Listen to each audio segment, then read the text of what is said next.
What's up, guys? This is going to be a shoulder mobility warm-up routine, basically covering everything from the floor up as far as flexibility, mobility, strength, and stability are all concerned. So basically we're going to get right into it. I begin with the foam roller. I hope you can see this.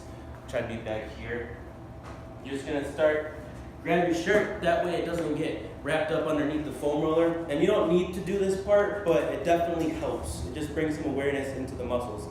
So all I'm going to do is roll and slide back and forth at first, just trying to stay very, very relaxed all through my back. All of this becomes part of your shoulders because your shoulders are just translation of your core strength, okay?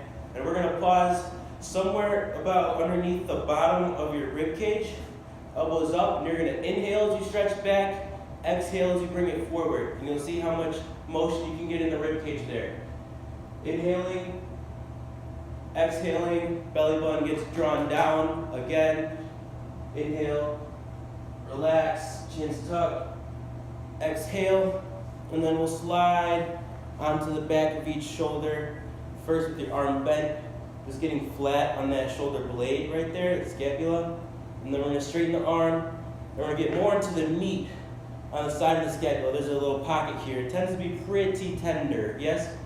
Both sides, real quick. And then if you want to get between the rhomboids and the traps more, I like to hug myself. You'll be able to open up that space there. A lot easier. Just trying to stay grounded. Very nice. And we're going to come up here to the PVC pipe. We're going to apply that. That'll come down here so you can see. But we're going to keep the hips underneath you, shoulder blades down, chin's tucked, full grip around the PVC pipe. You can use a rubber band or a broomstick, whatever, you know? Just coming around and back, feeling all those nerves, stretching through your hands, elbows, armpits, a few of those. We'll narrow up the grip a little bit. Come behind your head, yes, it's safe. Ribs are down, chin's tucked, core is braced, glutes are tight, all the way up, elbow lockout, hand grip is full. And it's a PVC pipe. It weighs barely anything, but you'll still feel that those shoulder extensors working really hard to keep it back because you want to make sure that it's not coming out in front of your head, right? You want to press up and behind your crown, just like that. And then we'll come to the rubber band. You can do this with a cable as well, but I like how this works with the strength curve a little smoother. Basically, grab the shoulder width hand position, right? Hips are going to come back, core is braced, and you're going to stretch all the way up and then bring it all the way down, right? Squeezing everything in your upper back.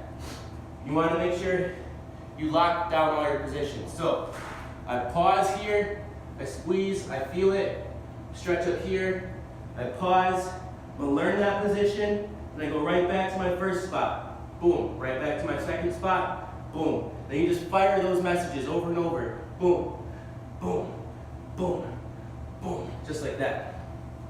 Now, you want to decompress and add a little freedom, a little athleticism to the shoulders. I use plates, okay? I feel like I get a lot more control, especially through the wrist, than you would with a dumbbell, and they slice through the air a lot easier. So that's the goal here. These next two moves are a controlled swing, like a pendulum. So I'm posting my left elbow on my left knee. I'm gonna let this shoulder ride out. I'm trying to keep my body in one spot as I swing my arm in a controlled fashion. There's a little stretch down here, a little squeeze up here. Yep, you should be able to control it, right? You can pause if you want. If you're bodybuilding, that works pretty well. But if you want to like warm up for handstands, pull-ups, snatches, this is some really good stuff to do. It really just activates, de-stresses those shoulder fibers. Both sides, of course, give you the front view. Looks the same. I'm leading through my elbow and trying to slice through the air. Being real relaxed, but also strong, right? You change the angle, come up here. It's a lot like an upright row. It's a very uncomfortable movement for a lot of people, right? You want to keep that chest big. Your hips are kind of behind you just to clear the space in front of you. You're just swinging, letting all that relax. You're starting to get warm at this point. I'm out of breath because there's a lot of focus on stabilizing in the core so I don't rock that. Definitely trying to avoid all of that. This one's a little harder. At first, you might feel like chunks off of the shoulder, I want you to avoid those for now. Over time, you'll be able to go into those ranges, possibly without chunks, definitely without pain. And remind myself, you want a wider stance and slight bent knees. It's gonna help you control your hips a lot more. Because you wanna make sure you're not opening through that chest. That's not shoulders. Keep your body in one spot. It's only gonna be shoulders. So we're trying to uncouple all the other joints, meaning they don't move with the joint in focus. Switch directions. This is more a throwing motion. I feel it uses the most core. You might hear I'm out of breath, but this is how it works. And this is pretty much the end of it. And then do all of that 2 or 3 times. This is my second time. I did a test run for you guys before I started filming. But yeah, I'm definitely out of breath. My shoulders feel good. I could work out right now, but I got a client coming in, so I'll talk to you guys next week. As always, let me know what you want to see. Hope you liked it, and thanks.